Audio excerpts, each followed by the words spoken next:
are now locked into the Live with Brandon Blakeney podcast. Here is your host, Brandon Blakeney.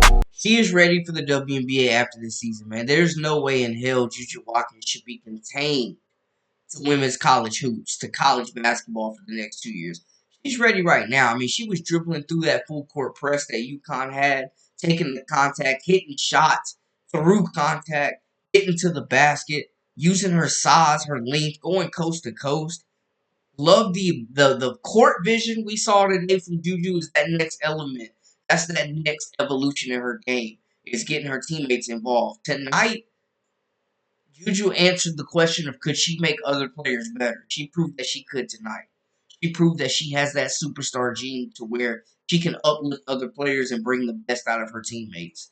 We saw an emotional JuJu. We saw a competitive JuJu. We saw her battling that ankle injury. She was obviously in pain. Still may not even be 100%, but she was a warrior tonight. Competed, left it all on the floor, played through the injury, played through the fouls, played through the physical nature of this game, which if you saw my pregame show, I talked about how this would be a fast-paced game, lots of running, lots of contact, lots of physicality, and JuJu held up, man. She closed this game out. She was fatigued. You could tell throughout the game, she was hunched over, grabbing her knees. She played a lot of minutes in this game, and she did not fold. She willed this team to victory. Kiki was impressive too, man. I love what we saw from the mid-range. She was taking it to freshman Sarah Strong. Came up with some very clutch buckets for this group. This team does not win without Kiki playing the way that she did on the glass and being that reliable post presence. Whenever JuJu went out the game, it became the Kiki Iriafen show. And she proved that she could be a number one scoring option. She mentioned she came to USC to take pressure off of JuJu, and that's exactly what she did tonight. Yeah, JuJu left it all on the floor, man. She was absolutely exhausted. She was gassed. And she shifted into that extra gear that all superstar players have. JuJu Watkins proved that she's about that life, that she is the number one pro prospect in the entire country. She is proven that she can perform and win big games. She closed it out against Paige Bueckers, snatched her chain, took the torch, took the crown, and is really looking like the next face, the current queen of women's college hoops right now, taking that title from Paige Bueckers.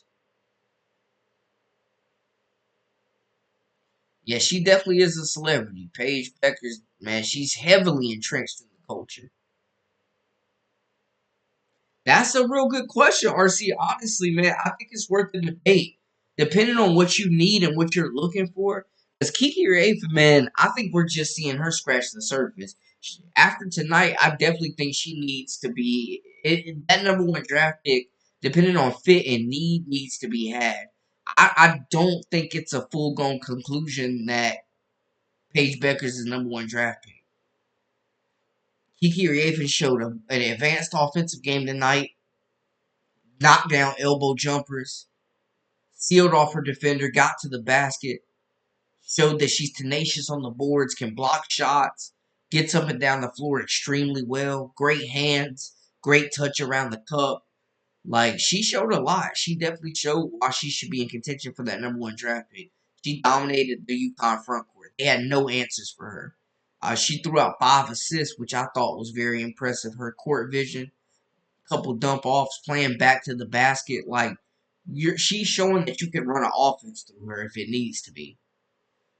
Paige Bueckers continues to be Paige Bueckers. You know, she's had some ups and downs. She's battled a slump. But she continues to play great basketball on both sides.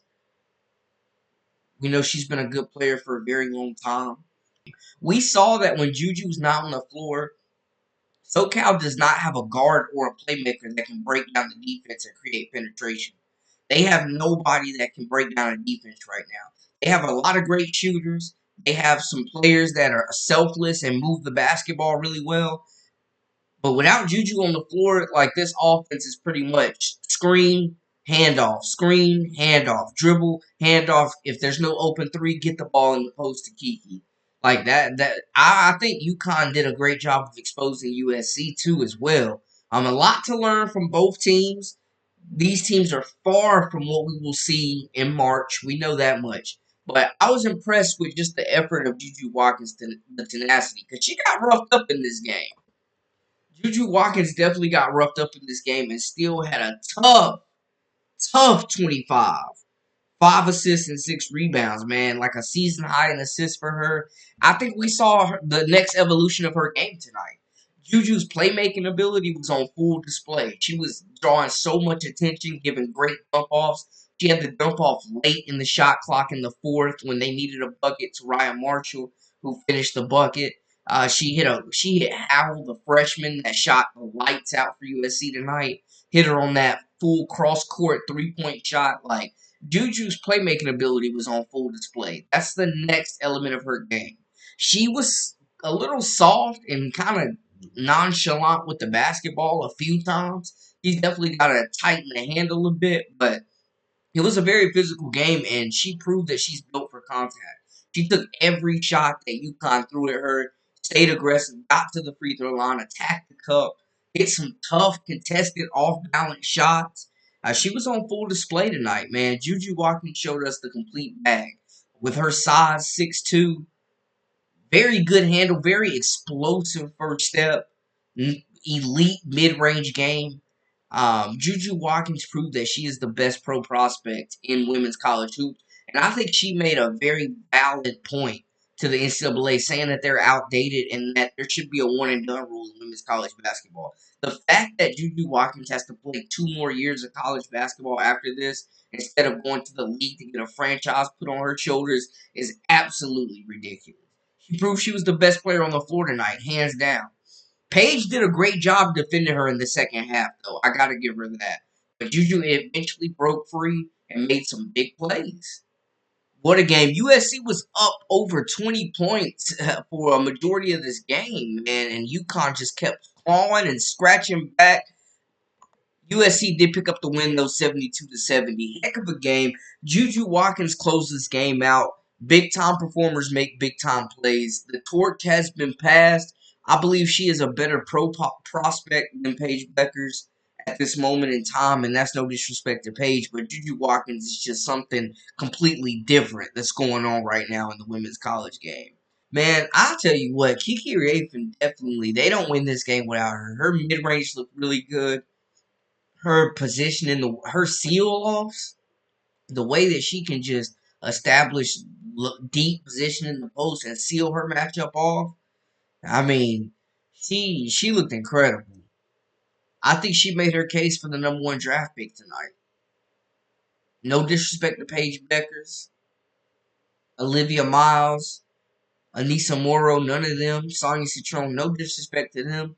But I think if I'm picking #1 and I'm even thinking that I might need a big, I'm taking a strong look at Kiki Iriafen. She showed just her polished skill set, offensively, great court vision, soft touches on the passes, can play back to the basket, can face up, knock down a jumper, is out there rebounding with the best of them.